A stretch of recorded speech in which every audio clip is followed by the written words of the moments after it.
Mbele mamilioni ya waombolezaji waliokuwa akilia, wakipiga vifua na kupeperusha bendera za Iran, jeneza la Ayatollah Ali Khamenei lilisonga taratibu kuelekea sehemu ya ibada ya mwisho. Lakini haikuwa jeneza pekee lililovutia macho ya dunia. Pembeni yake zilisimama sura ambazo kwa miaka mingi hazikuwa sehemu ya macho ya umma. Wana watatu wa Khamenei, Mustafa, Meissam na Masoud, walionekana hadharani kwa nadra sana, wakisimama kimya mbele ya baba yao kwa mara ya mwisho. Hakukuwa na hotuba, hakukuwa na ishara ya nguvu, kulikuwa na machozi, ukimya na huzuni iliyotawala nyuso zao. Masoud alionekana akijifuta machozi kwa kifei, taswira iliyogusa wengi waliokuwa wakifuatilia mazishi hayo duniani. Familia ya Ayatollah Ali Khamenei imekuwa ikiishi maisha ya faragha kwa miongo mingi. Tofauti na familia nyingi za viongozi wakuu, watoto wake hawakuwa watu wa kuonekana mara kwa mara kwenye mikutano ya kisiasa wala kwenye vyombo vya habari. Ndio maana kuonekana kwao siku ya mazishi kuligeuka kuwa mmoja matukio yaliyovutia hisia zaidi. Lakini hata katika wakati huo wa majonzi, kulikuwa na pengo ambalo kila mtu alilihisi. Mojtaba Khamenei, mtoto anayesemekana kuwa karibu zaidi na baba yake na ambaye sasa amerithi nafasi ya kiongozi mkuu wa Iran, hakutokea kabisa. Waombolezaji wengi walikiri walisubiri hadi dakika za mwisho wakiamini angejitokeza, lakini matarajio yao hayakutimia. Tangu aliporipotiwa kujeruhiwa vibaya katika shambulio lililomuua baba yake, hajawahi kuonekana hadharani, jambo linaloendelea kuongeza maswali na sintofahamu kwenye vichwa vya watu. Kana kwamba simulizi hili halikuwa na uzito wa kutosha, Iran imechukua hatua nyingine isiyo ya kawaida. Anga la taifa hilo limefungwa kwa muda, huku msafara wa mwili wa Ayatollah Ali Khamenei ukianza safari ya kuelekea nchini Iraq chini ya ulinzi mkali. Hatua hiyo imechukuliwa ili kuhakikisha shughuli zote za usafirishaji zinafanyika katika usalama, katika kipindi ambacho tahadhari za kiusalama bado ni kubwa kufuatia vita vinavyoendelea kutikisa taifa hilo. Safari hiyo si moja kwa moja kuelekea kaburi.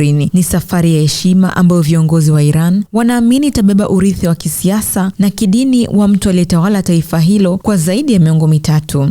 Katika siku chache zijazo, mwili wa Khamenei utapokelewa katika miji mitakatifu ya Najafat na Karbala nchini Iraq, mahali ambapo mamilioni wa Waislamu wa madhehebu ya Shia hufanya hija kila mwaka. Kisha utarejeshwa Iran kwa mazishi ya mwisho mjini Mashhad. Kwa wengi, hii si safari ya kusafirisha mwili tu, bali ni safari ya kuaga enzi nzima ya uongozi. Kila hatua ya msafara huo inaonekana kubeba ujumbe wa kisiasa, kidini na kihistoria, huku dunia ikifuatilia kwa karibu kile kinachofuata baada ya kuondoka kwa mtu aliyekuwa mmoja wa viongozi wenye ushawishi mkubwa zaidi katika Mashariki ya Kati. Katika nyakati kama hizi, si kila machozi humlilia mtu mmoja. Mara nyingine hulia pia kwa hofu ya kesho isiyojulikana. Wakati wa milioni ya watu wakiendelea kujitokeza barabarani kumwaga Ayatollah Ali Khamenei, hisia za maombolezo zimechanganyika na sintofahamu kuhusu mustakabali wa taifa ambalo kwa miongo mingi liliongozwa chini ya sauti na maamuzi yake. Kila hatua ya msafara huu inaonekana kufunga ukurasa mmoja wa historia na kufungua mwingine ambao bado haujaandikwa. Huenda jeneza lake likafika mwisho wa safari yake, lakini athari za kuondoka kwake zinaonekana kuwa ndio zimeanza safari yake halisi ndani ya Iran, Mashariki ya Kati na siasa za dunia. Mwandaji na msimulizi wako ni mimi Consolata Chaliga wa Ayo TV.